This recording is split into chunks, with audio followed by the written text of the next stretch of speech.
La difesa della vita nascente e il sostegno alle mamme in gravidanza resta la missione primaria. Negli ultimi anni, tuttavia, si è accentuata la necessità di dare un aiuto concreto anche a tante famiglie che improvvisamente si sono trovate in difficoltà. Al centro di aiuto alla vita, negli sportelli di Rapallo e Santa Margherita Ligure, l'azione primaria è quella di affiancare le persone, non solo materialmente. Tante volte, soprattutto, anche un sostegno, diciamo, morale o un aiuto non quantificabile da un punto di vista così pratico, però è effettivo. I bisogni nei due centri del Tigullio occidentale sono diversi, lo attestano i numeri degli assistiti, circa una trentina a Santa Margherita Ligure, decisamente più numerosi a Rapallo.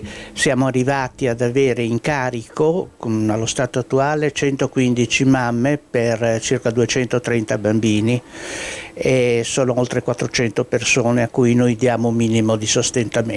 La pandemia ha fatto impennare la curva delle richieste, la guerra in Ucraina ha sollecitato nuove risposte. Abbiamo fatto rete con i comuni e con le altre associazioni anche per dare le indicazioni corrette per l'accesso innanzitutto ai servizi dell'azienda sanitaria locale per la registrazione, per i codici e anche per poi essere indirizzati in questura per la registrazione. Per fornire un'adeguata assistenza alle mamme straniere è stato realizzato un servizio nuovo. Un servizio di una volontaria che spiega alle mamme di lingua straniera come accedere ai servizi della ASL, la burocrazia della ASL. L'obiettivo è quello di realizzare un progetto di vita autonoma. Adesso c'è bisogno di dare alle mamme non solo un aiuto e poi ci rivediamo, ma dargli un indirizzo, un orientamento, inviarle ai servizi sociali piuttosto che alla formazione, prenderle in carico in modo che si sentano accompagnate.